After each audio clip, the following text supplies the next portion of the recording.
যে কোনো অবস্থাতে আলহামদুলিল্লাহ আলহামদুলিল্লাহ। ভাই কেমন আছেন? আলহামদুলিল্লাহ। ভাই পরিবার কেমন আছে? আলহামদুলিল্লাহ। ভাই চাকরি কেমন আছে, চলছে কেমন? আলহামদুলিল্লাহ। ব্যবসা কেমন? আলহামদুলিল্লাহ।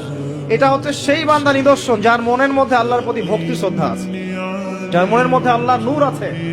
তার নিদর্শন হচ্ছে সে সব সময় শুকরিয়া আদায় করবে। বেশি প্রত্যাশা করতে যাবেন না, লোভী হবেন না। লোভ আপনার সুখ কেড়ে নিবে।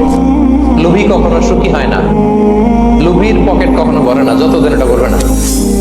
ইমাম গাজালি রাহিমাহুল্লাহ একটা চমৎকার কথা বলতেন। উনি বলতেন, তোমার রিজিকে যা আছে এটা দুই পাহাড়ের মাঝখানে থাকলেও এটা তুমি পাবা, আর যেটা তোমার রিজিকে নাই ওইটা অনেক দূর থেকে আনার পরেও হাত দিয়ে নিয়ে দুই ঠোঁটের মাঝখানে রাখলেও ওটা পড়ে যাবে। কথা বুঝতে পেরেছেন? যেটা রিজিকে আছে ওই মাউন্ট এভারেস্টের উপরে থাকলেও এটা আপনার কাছেই আসবে, যেটা রিজিকে নাই দুই ঠোঁটের মাঝখান থেকে ওটা পড়ে যাবে। ইনশাআল্লাহ আপনার যে কোনো দোয়া কবুল হবে যদি আপনি জিনা ছাড়তে পারেন। আল্লাহ পাক বলেছেন, ওয়ালা তাকরাবু জিনা, ধারের কাছেও যেও না। করোনা নয়, ধারের কাছেও যেও না। আর আমরা বলছি কাছে আসার গল্প, এরা কত বড় লম্পট চিন্তা করে দেখেন। আল্লাহ পাক বলেছেন, যারা আমার পথে প্রচেষ্টা চালায়, যারা আমার দ্বীনের পথে চেষ্টা করে, প্রচেষ্টা চালায়, আমি আল্লাহ তাদেরকে হেদায়েত দান করেছি। আমি আল্লাহ তাদেরকে পথ দেখাই। একটু পরিবেশ বজায় রাখেন প্লিজ।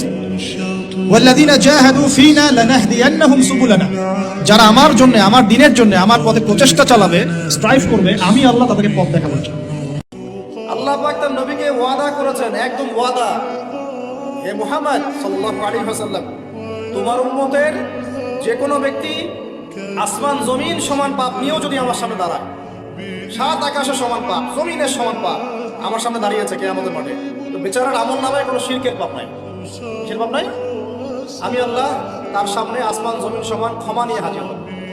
সূরাতুল মুলক যে ব্যক্তি রাতের বেলা তেলাওয়াত করবে, কোন সূরা ভাই? তাবারাকাল্লাযী বিয়াদিহিল মুলক ওয়া হুয়া আলা কুল্লি শাইইন কাদির। এই সূরা যে ব্যক্তি রাতের বেলা করে তেলাওয়াত করবে, ইনশাআল্লাহ সূরা মুলক কবরে তার সাথে থাকবে এবং কবর আযাব থেকে সূরা মুলক তাকে বাঁচাবে ইনশাআল্লাহ। কোরআনের শিফা আছে, শিফা আরোগ্য আছে।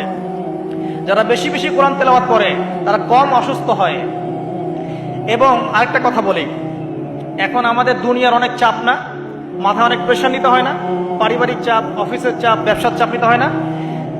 যে যত বেশি কোরআন তেলাওয়াত করে তার মাথার চাপ নেওয়ার ক্ষমতা তত বেশি হয়। জুমার দিনে দোয়া কবুল হয়। আল্লাহ হাবিব বলেন, একটা সময় আছে জুমার দিন দোয়া করলে কবুল করে কে? সময়টা কখন? মুহাদ্দিসিন ইকরাম অনেক ইখতিলাফ করেছে। সবচেয়ে গ্রহণযোগ্য মতামত হচ্ছে আসরের সালাতের পরে।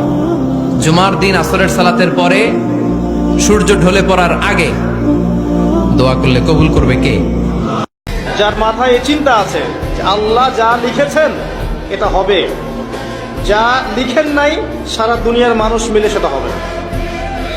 সিম্পল।